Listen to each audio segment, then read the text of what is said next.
दिया।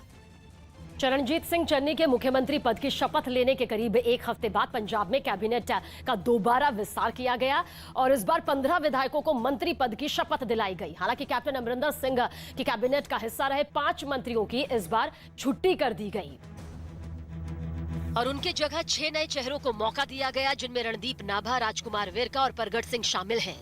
इन सभी को चंडीगढ़ के राजभवन में मंत्री पद की शपथ दिलाई गई। मैं राजकुमार वेरका ईश्वर दी सौ खांदा सच्चे दिलों प्रतिज्ञा करता हूं। इसी तरह कैप्टन सरकार में मंत्री रहे 8 चेहरों को नई कैबिनेट में भी जगह दी गई।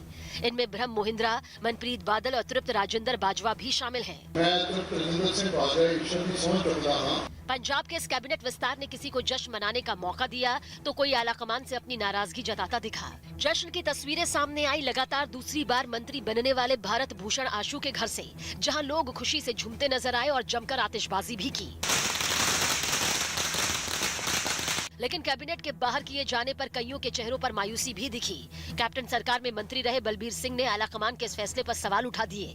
हाईकमान ਨੂੰ ਪੁੱਛਣਾ ਚਾਹੁੰਦਾ मेरा कसूर की सी, जे कोई मेरा कसूर है तो मैंने पूछ लेन, मैं तो जवाब दूंगा। हालांकि कांग्रेस नेतृत्व की तरफ से नए चेहरों को मौका देने की बात कहकर सभी को साधने की कोशिश शुरू कर दी गई, क्योंकि पंजाब में अगले ही साल चुनाव होने हैं और माना जा रहा है कि ये सारी कवायद उसी रणनीति का हिस्सा है जिसमें नए चेहरों को मौके देना भी शामिल है। क्योंकि इस बार रणदीप नाभा, राजकुमार वेरका, संगत सिंह, परगट सिंह, अमरिंदर सिंह राजा और गुरकीरत कोटली जैसे 6 ऐसे चेहरे हैं जिन्हें पहली बार मंत्री बनाया गया। और इसी तरह कैप्टन कैबिनेट में शामिल रहे ब्रह्म मोहिंद्रा, मनप्रीत बादल, तृप्त राजेंद्र बाजवा, अरुणा चौधरी, सुख सरकारिया राणा, गुरजीत राजिया सुल्ताना, विजेंद्र सिंगला और भारत भूषण आशु जैसे 8 मंत्रियों को इस बार भी शपथ दिलाई गई। जबकि कैप्टन अमरिंदर के करीबी कहे जाने वाले 5 मंत्रियों को इस बार बाहर का रास्ता दिखा दिया गया। और इससे पहले पंजाब में मुख्यमंत्री के साथ सुखजिंदर सिंह रंधावा और ओपी सैनी पहले ही मंत्री पद की शपथ ले चुके हैं, जिन्हें डिप्टी सीएम बनाया जाएगा। अफ्रीकी देश सोमालिया में हुए एक आत्मघाती हमले में 8 लोगों की जान चली गई, जबकि 9 से ज्यादा लोग घायल हो गए।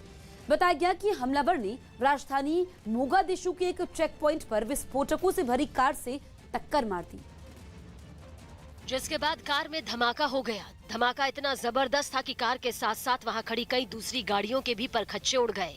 हर तरफ सिर्फ बर्बादी और बिखरे हुए मलबे की तस्वीर दिखाई दी। धमाके के बाद राहत बचाव की टीमें वहां पहुंची और लोगों की मदद का काम शुरू किया। घायलों को एम्बुलेंस के जरिए अस्पताल पहुंचाया गया। बताया गया कि जिस चेक पॉइंट पर यह धमाका हुआ वो वहां के राष्ट्रपति भवन के गेट से ठीक पहले पड़ता है और राष्ट्रपति के साथ सोमालिया के प्रधानमंत्री भी बाहर निकलने के लिए इसी रास्ते का इस्तेमाल करते हैं। भारतीय महिला क्रिकेट टीम ने ऑस्ट्रेलिया के विजय रथ को रोक दिया। भारतीय महिला क्रिकेट टीम ने ऑस्ट्रेलिया को तीसरे वनडे में 2 विकेट से हराकर वनडे में उसके विजय रथ को रोक दिया। इससे पहले ऑस्ट्रेलिया की महिला टीम लगातार 26 वनडे जीत चुकी थी। उसने भारत को इस मैच में जीत के लिए 265 रनों का लक्ष्य दिया था, जिसे टीम इंडिया ने 8 विकेट खोकर 50वें ओवर में हासिल कर लिया। उत्तर प्रदेश के मुजफ्फरनगर में राष्ट्र प्रेमी मजदूर किसान महापंचायत का आयोजन हुआ, जिसमें शामिल हुए किसान नेताओं ने दिल्ली के अलग अलग बॉर्डरों पर बैठे किसान आंदोलनकारियों को आड़े हाथ लिया। उन्होंने दिल्ली की सीमाओं को लंबे वक्त से जैम करने को देश की बदनामी बताया।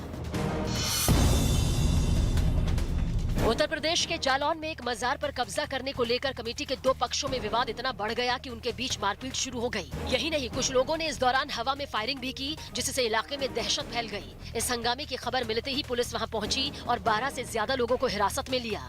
हालात को देखते हुए वहां पुलिस के जवानों को भी तैनात कर दिया गया। सुप्रीम कोर्ट के चीफ जस्टिस NV रमना ने महिलाओं को न्यायपालिका में 50% आरक्षण के लिए अपनी आवाज बुलंद करने की अपील की।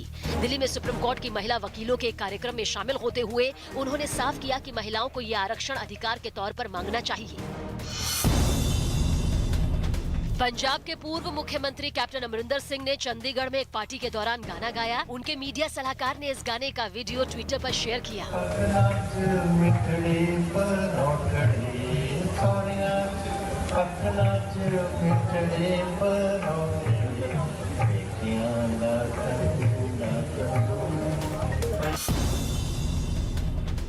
मुंबई के चेंबूर इलाके में रेप के आरोपी को गिरफ्तार करने के बाद मुंबई पुलिस ने उसे कोर्ट में पेश किया, जहां अदालत ने उसे 30 सितंबर तक पुलिस कस्टडी में भेज दिया। आरोप है कि उसने एक दिन पहले एक लड़की का बलात्कार किया था।